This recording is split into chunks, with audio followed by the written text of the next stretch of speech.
primed to be a return to prominence for the Warriors' Klay Thompson. That is, until the five-time All-Star injured his Achilles working out last week, ending his season before it started. He's expected to make a full recovery and be ready for the 2021-2022 season, but the injury had to be a heartbreaker for Thompson, who missed all of last season after tearing his ACL in Game 6 of the 2019 NBA Finals. His splash brother, Steph Curry, explained his reaction to the news of Thompson's injury to the undefeated's Mark Spears. To get that call was a gut punch for sure. A lot of tears, a lot of you don't really know what to say because a guy like that having to go through 2 pretty serious rehabs now.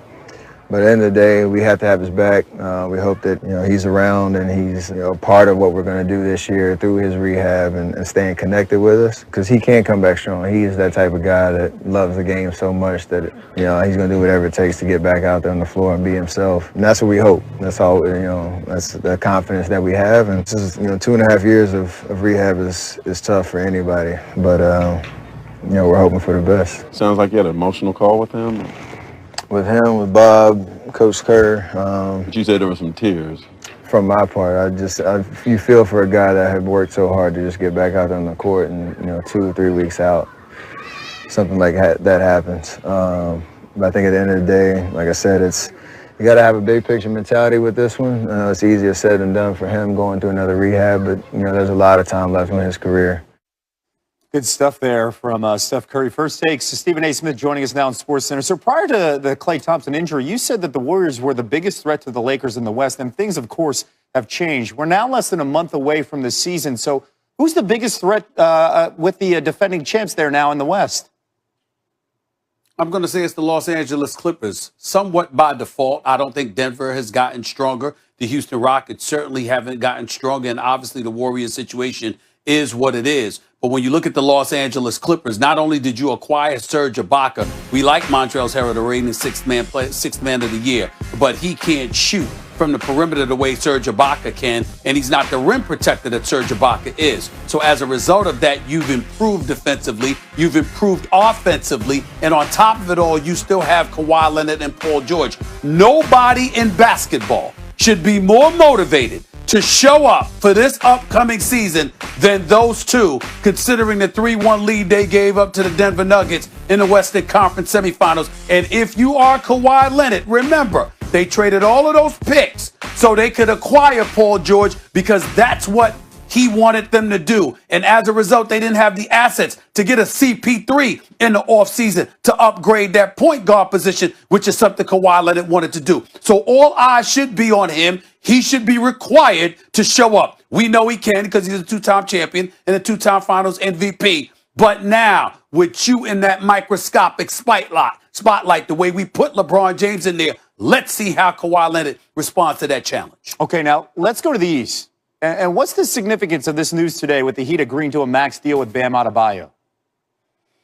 Well, the significance is that ultimately, it's compromising your ability to go after the Greek Freak. Now, either the Greek Freak has let it be known that he has every intention of staying in Milwaukee, or Pat Riley in Miami. He said, hell no, we're not taking our chances. We're going to make sure we lock up Bam Adebayo for years to come with the contract that they gave him. Obviously, Bam and the Greek Freak, if I remember correctly, they have the same agent, so he'd have a clue or an inkling about what the Greek Freak was looking to do. Nevertheless, if you're the Milwaukee Bucks, you're feeling confident that you're going to be able to keep the Greek Freak, albeit there's no guarantee. If you're Pat Riley in the Miami Heat, you were saving that cap space to make sure you could go after him without trying to acquire him via a sign and trade or anything like that. Because they signed Bam Adebayo to this contract, it's going to be significantly more difficult to get your hands on a Greek Freak, assuming that's an opportunity that you'll have. We will be following the developments surrounding Giannis, of course, for the next month. Tuesdays here on the 6 p.m. Sports Center, they're very special with Stephen A.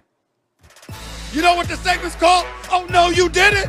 No, you didn't. But you know what time it is. Hold on to your seat. You know what time it is. Play that animation for me, please. Oh, no, you didn't. Oh, no, you didn't. Daniel Jones get knocked down by a breeze. What does he do? Get Tabasco sauce in his eye. Oh, no, you didn't. Not only can you not play football, you can't act either. Oh, no, you didn't. If you put shorts around your mouth, you're going to have bad breath. All the detergent in the world can't help that. Oh, no, you didn't. That's my list for this week. I'm just hoping we don't talk about shorts again this week, but we probably will. I got to tell you, each week during the NBA season, Oh No You Didn't was a staple of SportsCenter with Stephen A., but we do it right here on Tuesday. So, Stephen A., take it away. The floor is yours. Y'all ready? Yeah. You ready, I'm ready. Ryan? Yep, You I'm ready, ready. Kevin? Oh, yeah. Are y'all ready for this week's edition? The NBA, a pair of max contract extensions set to be announced. Bam Adebayo has agreed to a 5-year deal with the Heat that could be worth up to $195 million. And Brandon Ingram has been locked up long-term, 5 years, $158 million. And now, with free agency largely in the books, the PTI guys offer their assessment. Happy Thanksgiving, turkeys. Okay, Wilbon, now that NBA free agency is pretty much over, which team made the best move? Well, Tony, there wasn't a lot of movement, and there weren't gigantic stars who moved, but Charlotte did a good job by getting Gordon Hayward, who they tried to get earlier in his career. Bogdanovich appears to be going to Atlanta. If he had gone to Milwaukee, I would have said Milwaukee, but he's not going there. He's trying to still go to Atlanta. If they could complete that signing. Montrezl Harrell went to the Lakers. The Lakers got better, strangely enough. Ibaka to the Clippers. Nice move. But I'm going to combine some things, Tony. Philly, Morey and Doc got Seth Curry, Danny Green, and Tyrese Maxey, shooters around the studs they already have. I'm going to go with the Philadelphia 76ers for offseason everything, even though that doesn't answer the free agency question specifically. Tremendous shock to anybody who's watched us for any length of time that you would praise D. Morey and D. Rivers. Tremendous. Everybody is drinking right now, waiting for that. Don't get drunk. I will tell you who made the best move. Eggnog. Los Angeles Lakers made the best move. They kept Anthony Davis and they kept LeBron James. Do you see what happened a few months back when they had Anthony Davis and LeBron James? Wasn't a free agent. Thanks for playing the game. It doesn't matter. It doesn't matter. Thanks The for paying best attention. move is the Los Angeles Lakers for doing that. Because they're better than everybody else once again. They are. They're the best So you team. automatically They have are. them repeating based on what they just did? I just said I think they're the best team, so I would give them the best odds. It's not automatic. It's not automatic. Best No. What are you doing? No. You know? Best odds. What do you go to Vegas? Get out of here. Go visit Me and Brett. Uncle Sal. Yeah. That's it. Eat a lot of turkey, drink a lot of eggnog. We're done. Back to you. When asked about whether or not the Clippers wanted him back, he said, apparently not if I'm on the other side, so it is what it is, really. Jalen, what do you think about him just coming out and saying that the Clippers didn't really want him back? I'm going to keep it 1,000. He ruined some of his value by playing poorly in the playoffs. You're going to see a lot of people getting big deals this offseason. The reason why he didn't get a long-term deal is because he was the defensive liability that the Joker continued to take advantage of to the point where they had to take him out of the game. Of course, if the Clippers would have stepped up and signed him to a big deal, or if Charlotte would have gave him a big deal, or if any team in the league would have gave him a big deal, guess what? He would have signed with that team. He signed with the Lakers because they were offering a 2-year deal, an opportunity to win a championship, and he hopes to replay his value as somebody that won Sixth Man of the Year. With the Lakers adding Trez, and they had Schroeder, and they had Matthews, Gasol, it really feels like they upgraded, they got better. And you remember last year before the season, we were talking about the Lakers and the Clippers being neck and neck, but when you look at what the Clippers did, it doesn't feel like they're keeping pace. Take a look at what they did, Jalen. Well, it's not just the Clippers, it's the rest of the league, Jacoby. And you got to look at it from a standpoint almost like a real estate transaction. The Los Angeles Lakers are a storied brand and a franchise that over the history of their team, if you look at some of the all-time great players like Wilt Chamberlain, Kareem Abdul-Jabbar, Shaquille O'Neal, LeBron James, Anthony Davis, none of those guys were drafted by the Lakers. They went to Los Angeles because, number one, it's a terrific franchise, but also because they wanted to be in L.A. It's just going to be more attractive than other places across the league. So for the Clippers, who plays in their building, eventually will get their own. They also had a really good offseason, Jacoby. They still have Kawhi and PG and Lou Will. Okay? They did a terrific job of adding Ty Lue as their head coach, re-signing Morris. The Clippers are the second best team in the Western Conference. It's just the Lakers are playing chess right now where everybody else is playing checkers, and LeBron James is doing a terrific job of making it unfair for everybody else to compete. Well, two things. The one thing that the Lakers and the Clippers have in common is they both have players from the Oklahoma City Thunder. Obviously, Paul George with the Clippers, and now Dennis Schroeder with the Lakers. Jalen, when you look at all of the players that the Thunder have acquiesced, coached up, and then lost, what do you think about their strategy this offseason?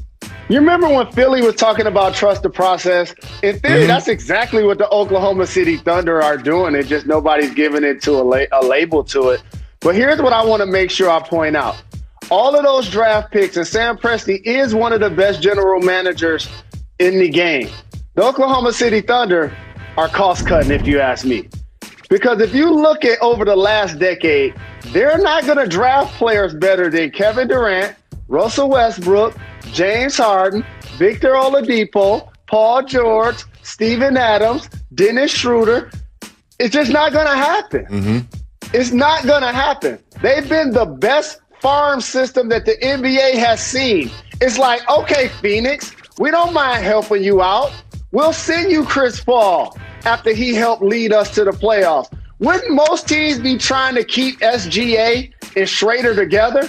But no, they're going to give up Schrader and trade him to the defending world champion. Didn't Danilo Gallinari just get a big deal with the Atlanta Hawks to help them out? Didn't Steven Adams just go to New Orleans to help them out? So if you're an Oklahoma City fan, you're really excited on paper that you got so many picks, but in theory, they ain't trying to win, dog. They cost cutting. They cost cutting. They are. They absolutely are. Dennis Schroeder is now on the Lakers, and I used to call him Schrader as well, but I think he changed it. But he did like a Robinson thing on us halfway through his career. Now, Jalen, there's another interesting report from the NBA, and that is not just that John Wall no longer wants to be with the Wizards, but the GM, Tommy Shepard, says we have absolutely no plans on trading Wall. What do you think about the GM coming out and straight up saying he can ask all he wants, but that doesn't mean that we have to trade him? I think this offseason for John Wall, when you've seen as many videos of him playing ball as in undisclosed locations in Brooklyn, it makes the organization look down at his pay salary structure and say, do we want to build around him basically after he's returning from the injury that he's returning after? And while still a talented player, on paper, you got to look at some of the deals that you're being offered. And Russell Westbrook was one of the names that was thrown out there. And for the Houston Rockets, they wanted more in return than just John Wall. If they were going to give up Russell Westbrook, this is a deal that I wouldn't be surprised, Jacoby, if it got revisited. Because for the Washington Wizards, they've decided they're going to build around Bradley Beal. They just gave Bertans a big deal. And so for that franchise, it's going to be interesting to see if Wall starts the season with them or he ends up elsewhere. Absolutely. I think that Westbrook to Wall trade, it just makes so much sense. They're always talking about trading James Harden. Let's keep the scoring champion. Let's keep the former MVP scoring champion. And let's build around him, and let's get rid of Westbrook, who's definitely more of a problem than James Harden was when it came to their production, especially in the bubble. Now, Jalen, we also have some news from the Celtics. They have extended Jason Tatum, gave him $195 million. They've made some other moves that you can take a look at. What do you think about what the Celtics have done this offseason in their competition in the East? I think something that I've acknowledged over the last year or so, while Danny Ainge is a terrific GM, he had a chance to cash his chips in the middle of the table and he overplayed his hand. Of course, Jason Tatum is an all-NBA player that you want to give a max deal to, and Jaylen Brown's an all-NBA player, also a lockdown defender.